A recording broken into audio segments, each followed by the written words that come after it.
Bab 183. Aula Baka. Vendiokin. Tentu saja, dia nggak melupakannya.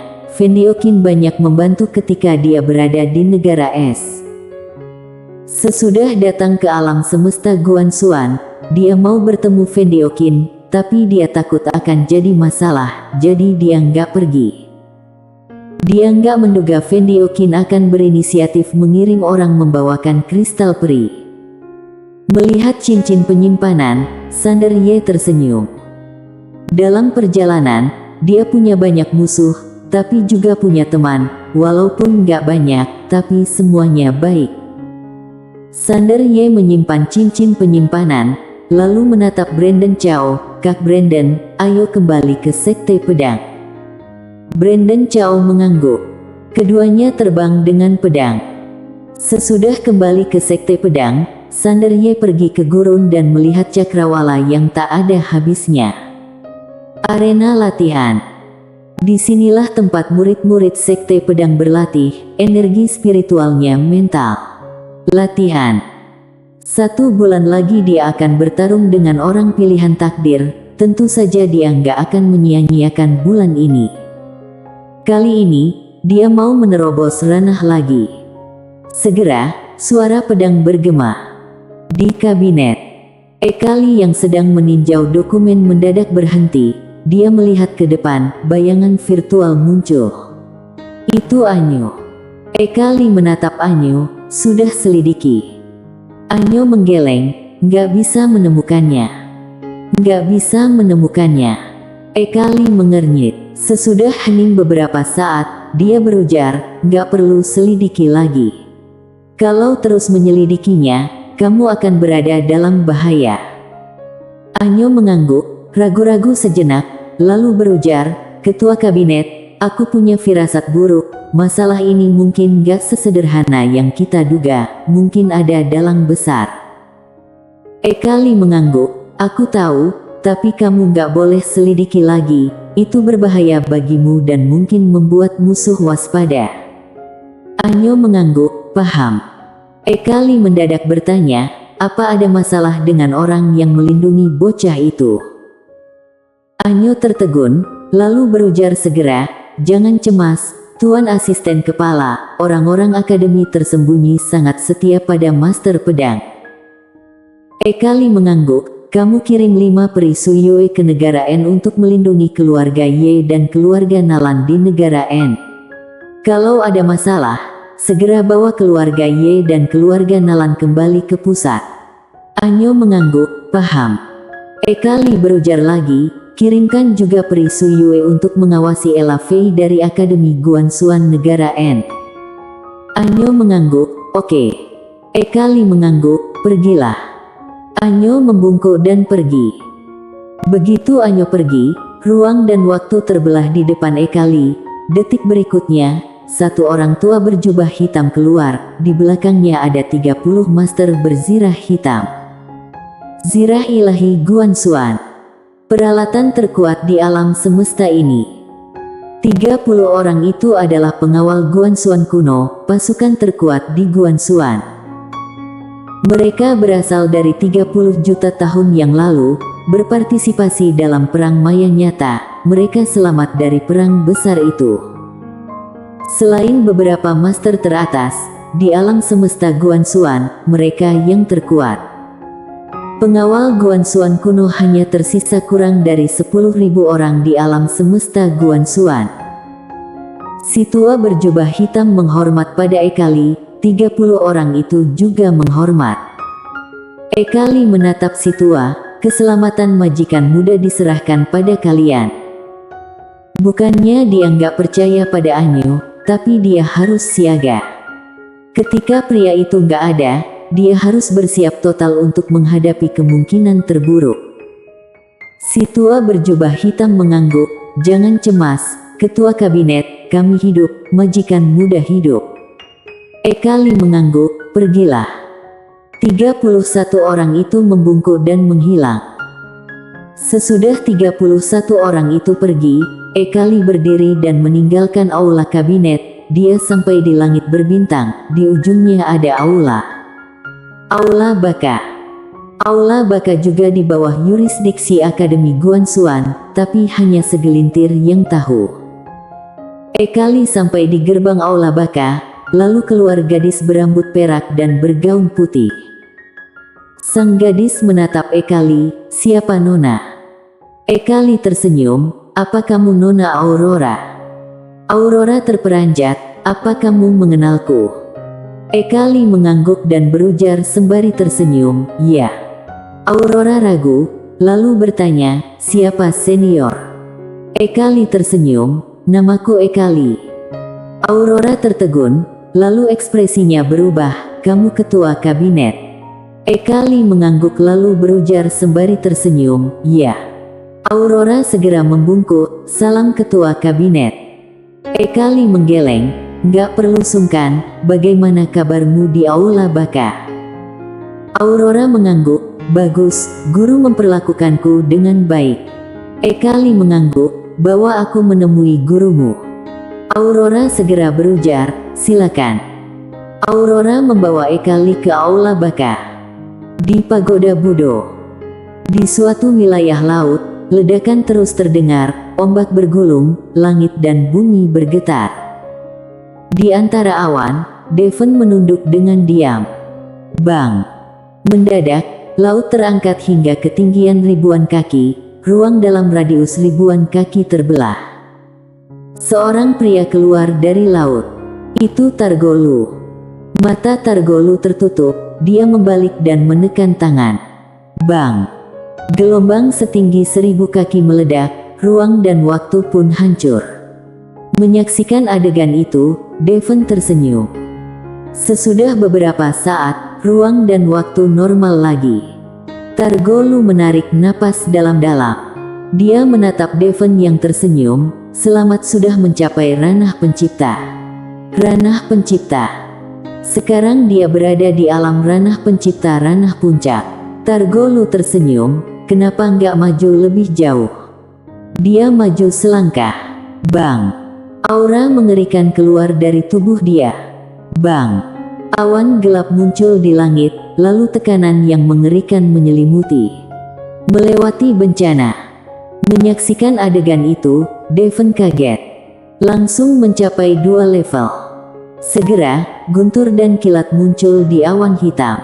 Ketika guntur dan kilat muncul, tekanan yang mengerikan menyapu. Langit dan bumi bergetar kencang, sangat mengerikan. Targolu mendongak, dia melihat sinar guntur dengan jijik, "Ayo!" Bang! Mendadak, sambaran petir langsung dari awan hitam. Klik! Ketika guntur dan kilat turun, langit terbelah.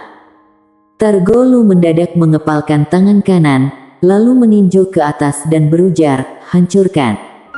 Bang! Tinju jimat melonjak ke langit dan menyambar petir. Bang! Petir itu pecah, gelombang kejut yang dihasilkannya menyebar ribuan kaki, langit dan bumi terbelah. Petir lain menyambar. Petir ini 2 kali lebih kuat. Targolu merasa jijik, dia meninju lagi, tinju jimat menuju langit. Bang! Ledakan yang memekakkan telinga bergema. Banyak guntur dan kilat jatuh dari langit, kekuatan dahsyat langsung menghancurkan ruang dan waktu. Bang! Sambaran petir lain turun. Targolu melambaikan lengan baju. Bang! Kekuatan melonjak ke langit, petir itu hancur, berubah jadi pecahan petir dan jatuh. 3 bencana berlalu. Devon tersenyum, tapi kilat lain muncul di awan. Devon tertegun, lalu berujar, "Bencana tersembunyi, ini bencana tersembunyi yang legendaris." Targolu menatap Devon, "Bencana tersembunyi." Devon berujar dengan bersemangat, "Ya, untuk mencapai ranah tertinggi, harus selamat dari 3 bencana, tapi ada bencana lain, yaitu bencana tersembunyi. Ini dibuat oleh Ketua Pavilion Qin. Bencana ini hanya bisa dipicu oleh super jenius. Kalau bencana ini dipicu dan dipatahkan, kamu nggak hanya akan mendapatkan hadiah ganda dari Tao Langit, tapi juga bisa mendapatkan hadiah misterius." Qian berbicara, dia kian bersemangat, Targolu, kamu beneran super jenius. Gak hanya aku yang meremehkanmu, tapi dunia juga. Targolu menarik napas dan melirik awan gelap. Guntur dan kilat muncul di awan gelap, panjangnya 1000 kaki, ada kilatan petir merah. Ketika muncul, ruang dan waktu mulai pecah. Kekuatan itu mengerikan. Targolu sengit, ayo. Dia menghentakkan kaki kanan, tubuhnya jadi segel ilahi dan terbang. Bang! Begitu bersentuhan dengan segel ilahi, guntur dan kilat pun hancur. Bang! Ruang dan waktu di sana runtuh, sungguh mengejutkan. Sesudah beberapa saat, ruang dan waktu pulih, Targolu berdiri di langit, dengan tangan di punggung, segel Tao menghilang dari alisnya. Di atasnya, awan gelap menjadi sinar putih dan turun, lalu menenggelamkan Targolu. Hadiah Tao Langit. Tao Langit memurnikan tubuh. Sesudah sesaat, aura Targolu melonjak. Bang! Dunia mendidih. Sesudah sekian lama, sinar putih menghilang, Targolu keluar, dia menarik napas dan melambaikan lengan baju. Bang! Petir yang mengerikan menyambar dan menghancurkan ruang dan waktu. Ada sinar merah samar di petir. Devon tersenyum, bencana tersembunyi ranah tertinggi.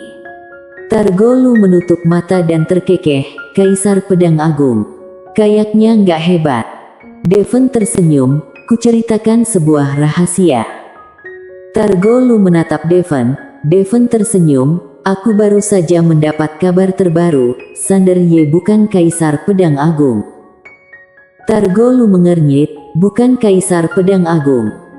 Devon tersenyum, ya, Paviliun Xianbao meminta sekelompok master untuk menganalisa momentum pedang hari itu. Itu bukan momentum pedang tubuhnya. Mungkin karena pedang dia. Jadi, Sander Ye bukanlah Kaisar Pedang Agung. Tepai pedang itu istimewa. Jadi kamu akan menang sebulan lagi, karena segel Tao kamu pasti mampu menekan pedangnya. Targolu terkekeh, begitu toh.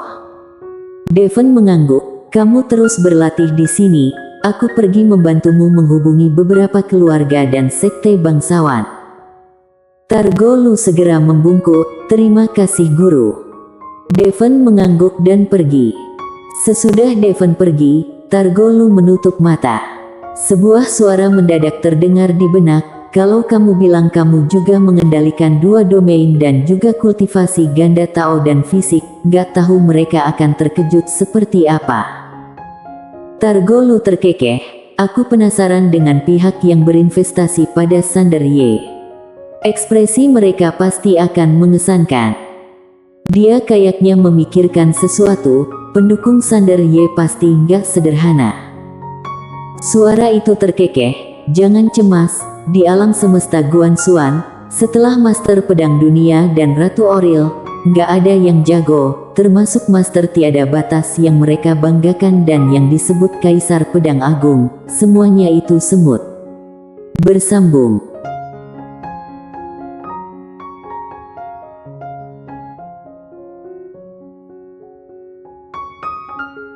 Bab 184.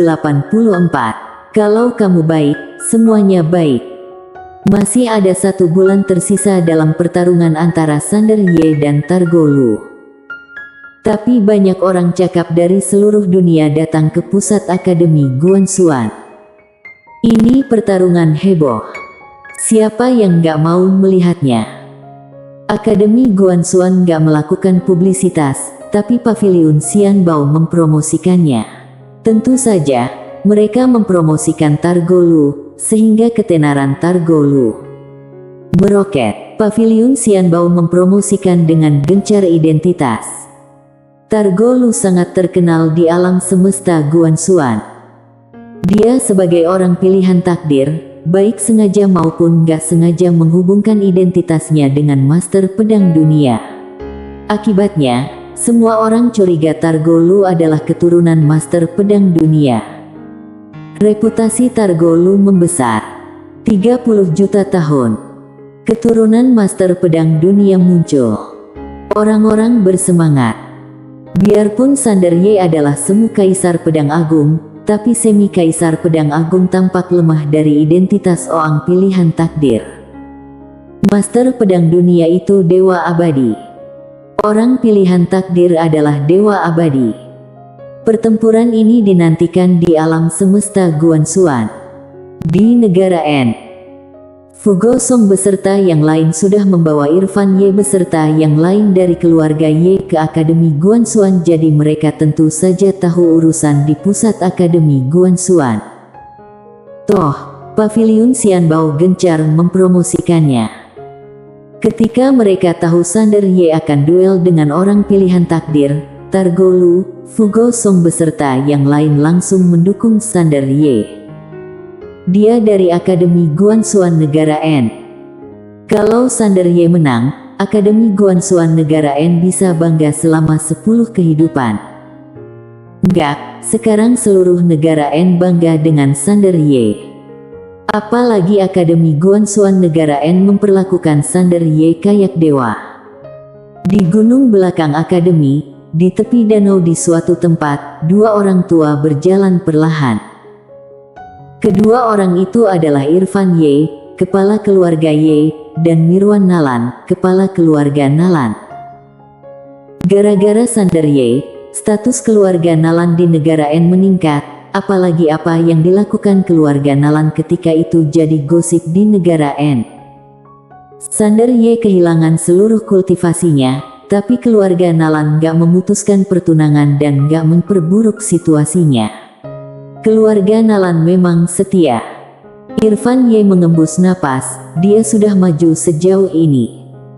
Mirwan Nalan mengangguk, aku tahu masa depannya cerah, tapi nggak menduga bisa sehebat itu. Mengejutkan. Irfan Ye menggeleng dan tersenyum, dia itu. Mirwan Nalan berujar, Tuan Ye, sebenarnya dia dari. Irfan Ye menggeleng, entahlah. Bayi yang mendadak muncul di pintu rumahku, nggak ada info lain. Mirwan Nalan berujar, dia pasti nggak sederhana. Irfan Ye mengangguk dengan sedih. Dia tahu Sander Ye pasti akan meninggalkan keluarga Ye. Mirwan Nalan tersenyum, jangan sedih. Irfan Ye tersenyum, tentu saja, kalau meninggalkan keluarga Ye bisa membantu dia berkembang, aku malah bahagia. Mirwan Nalan mengangguk dan menatap ke ujung langit, lalu berujar, Grace, seleramu bagus. Dunia atas, seorang gadis berjalan lincah di jalanan. Sang gadis tak lain adalah Ella Fei. Ketika tahu Sander Ye akan bertarung dengan orang pilihan takdir sebulan lagi, dia nggak ragu-ragu datang ke pusat Akademi Guanxuan. Menunggu di negara N sungguh menyiksa. Terlebih lagi, jadi kian menyiksa. Dia mau melihat dia, biarpun dari kejauhan. Satu orang tua berhenti di depan Ella Fei. Melihat dia, Ella Fei mengernyit, Sekte Tianxuan. Si tua itu tersenyum, Ella Fei, aku nggak menduga kamu berani datang ke dunia atas.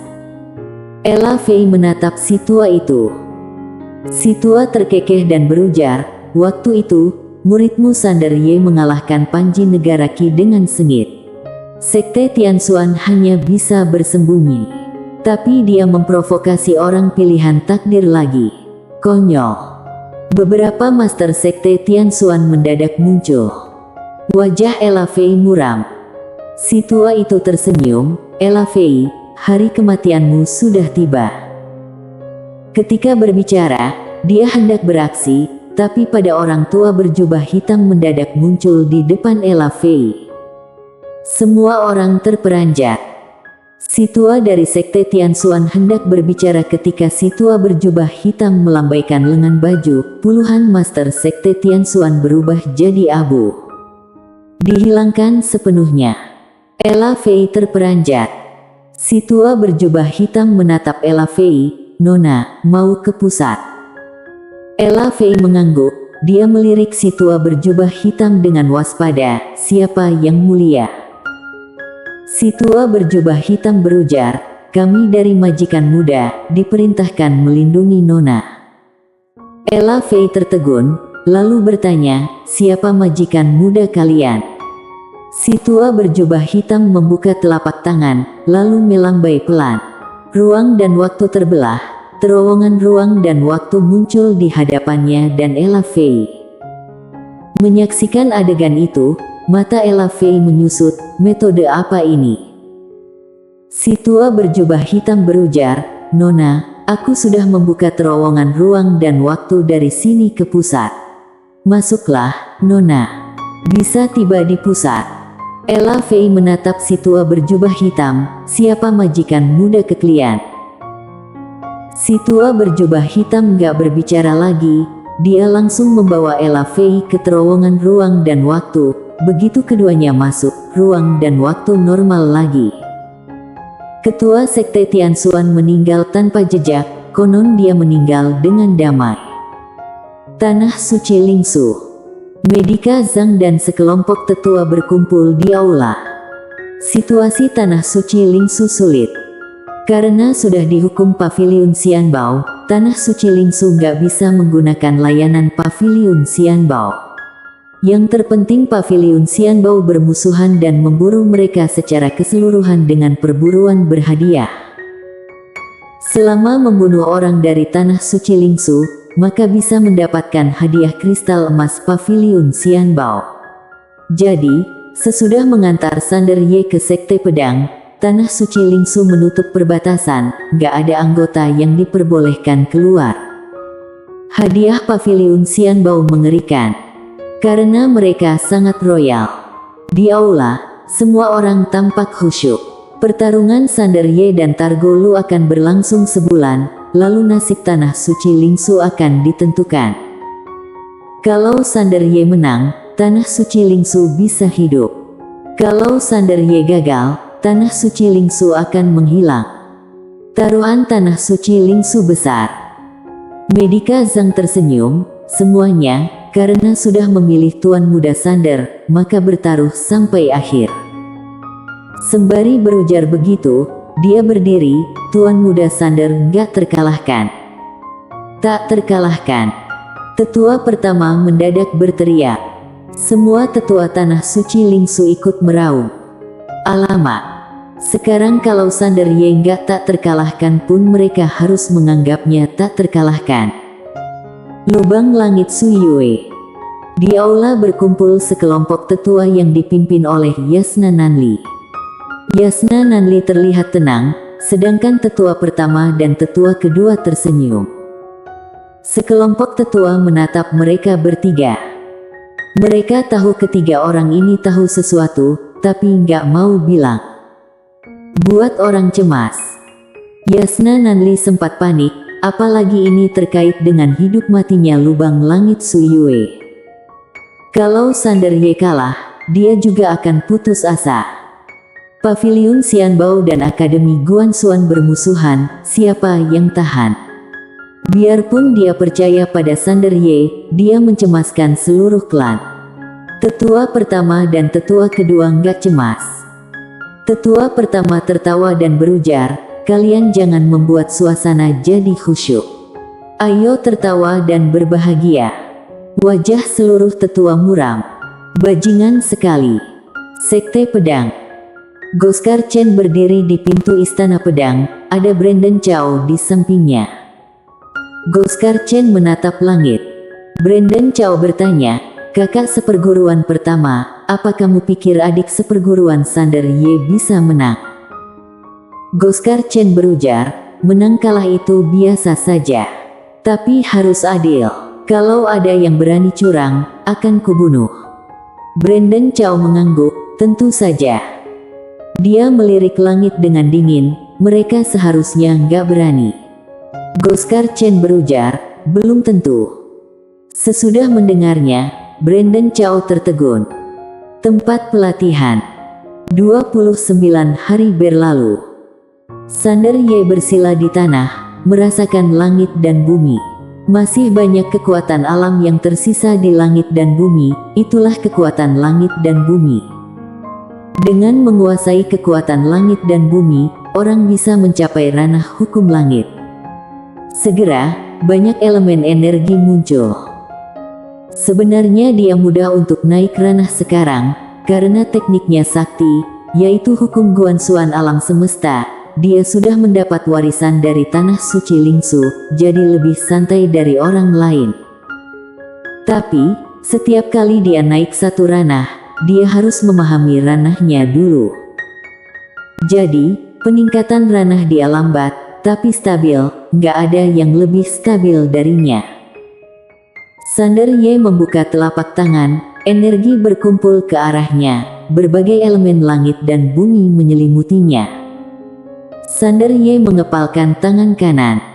Bang! Kilatan guntur muncul. Sander Ye tersenyum, lalu menggerakkan tangan, petir itu terbang. Jelek! Ruang dihancurkan petir. Sander Ye berdiri. Bang! Aura yang kuat keluar dari tubuhnya. Sander Ye melambaikan tangan kanan, elemen energi langit dan bumi menghilang. Ranah hukum langit. Sander Ye menarik napas, melihat sekeliling, tersenyum, dan pergi. Begitu Sander Ye kembali ke Sekte Pedang, dia bertemu dengan seorang gadis. Ketika melihat sang gadis, Sander Ye tertegun. Jubah salju, rambut perak. Aurora. Melihat Sander Ye, Aurora tersenyum, lama nggak jumpa. Sander Ye menghampiri Aurora, Nona Aurora. Aurora tersenyum, aku mau pergi ke dunia maya nyata. Sander Ye terperanjat, dunia maya nyata. Aurora mengangguk, dengan guruku. Dia berujar lagi, tentu saja, sesudah pertarunganmu dengan Targo Lu besok. Sander Ye diam. Aurora melambaikan tangan di depan Sander Ye dan berujar sembari tersenyum, apa yang kamu pikirkan? Sander Ye menatap sang gadis dan berujar, Nona Aurora, maafkan aku. Aurora menunduk. Sesudah sesaat, dia tersenyum pada Sander Ye, idiot, kamu gak perlu minta maaf. Sikapku begini karena aku suka kamu. Kalau kamu juga suka aku, itu tentu saja bagus, tapi kalau kamu gak suka, aku gak menyesal. Kalau kamu baik, semuanya akan baik. Sander Ye menunduk. Aurora tersenyum, aku pergi. Sesudah berbicara, dia pergi. Ketika dia berbalik, hidungnya terasa perih dan air mata mengalir deras. Dia sudah bisa menghadapinya dengan tenang, tapi ketika melihatnya lagi, dia nggak bisa menahan air mata. Bersambung.